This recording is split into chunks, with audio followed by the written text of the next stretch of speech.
Well, welcome everybody. So glad we had the idea to come to yoga and it worked out, because it doesn't always. How's everyone doing? One okay? There's always a lot of abstainers when I ask this question. Anybody else? Another okay. Another okay, and a one good? Okay. So whenever we ask that question, like whatever people bring, I just think it's such a nice reminder that whatever you bring is perfect. You don't want to get away from it. You don't want to change it. You don't need it to be different. Like, we're just here all day. We've been working with different things, and now it's like, oh, this is just like a respite from that.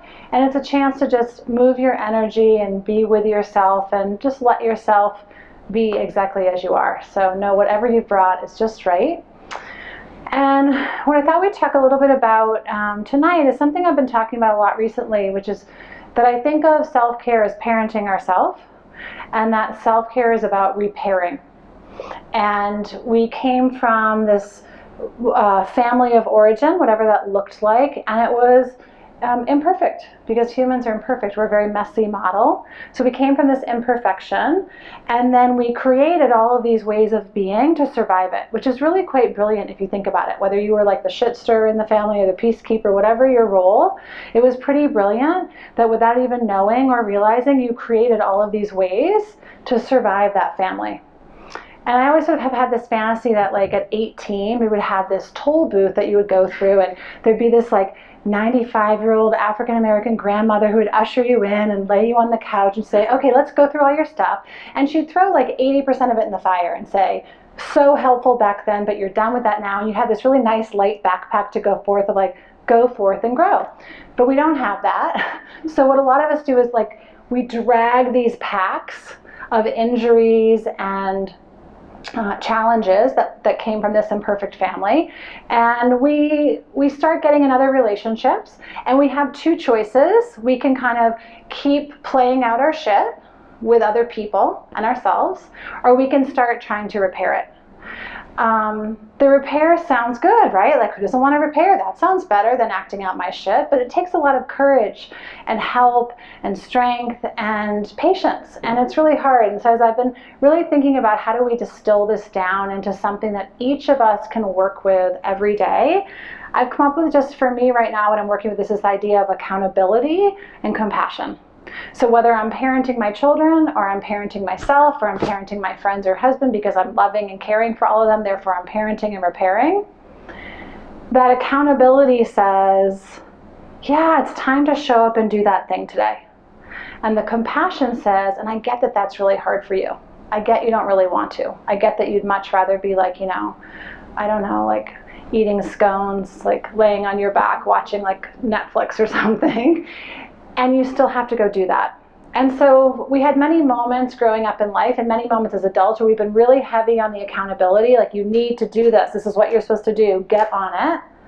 And we've had many moments of compassion to where we've let ourselves off the hook, or others have let us off the hook. And to me, if we're trying to be steady outside of this room, and we're trying to practice yoga outside of this room, we're looking to create an internal sense of, I've got this. Steadiness, like stuff's coming at me, things are happening, stories are brewing, and I know how to bring myself back to center. And I think one of the ways we do that is we do this practice of, when I get too heavy on accountability, I get more upright with compassion. When I start letting myself off the hook, I bring in accountability. And I look at it in our asana practice and our meditation, and I look at asana and I think, if you've been a practitioner for any period of time, you have the way you do the pose and how your body is supposed to move. But then you have like age and lack of sleep or injury and things of like your body just doesn't want to move that way. And so we can get really aggressive about how our poses and our practice should be, or why our mind shouldn't be so busy. We can also be compassionate. We find ourselves doing our target list while we're doing our asana practice. We find ourselves thinking about what we're going to make for dinner. We find ourselves thinking about someone we had a conversation with 13 years ago while we're in asana or meditation. And we let ourselves wander. And for us to feel the most whole, the most steady, the most at ease, we have this really nice balancing act of accountability and compassion.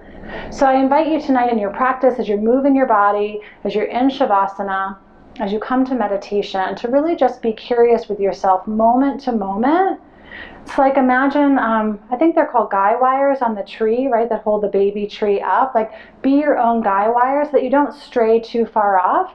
The farther off you get with aggression or accountability, or the farther off you get with compassion, the more work it takes to come back. But as we get more aware of the subtle cues, we can keep ourselves upright with less effort. So as life's coming at us, we have the only security there is, which is knowing we can handle whatever comes our way. So let's do that. So take child's pose or stay in your seat, but let's just take a moment to ground and land quietly in our own space.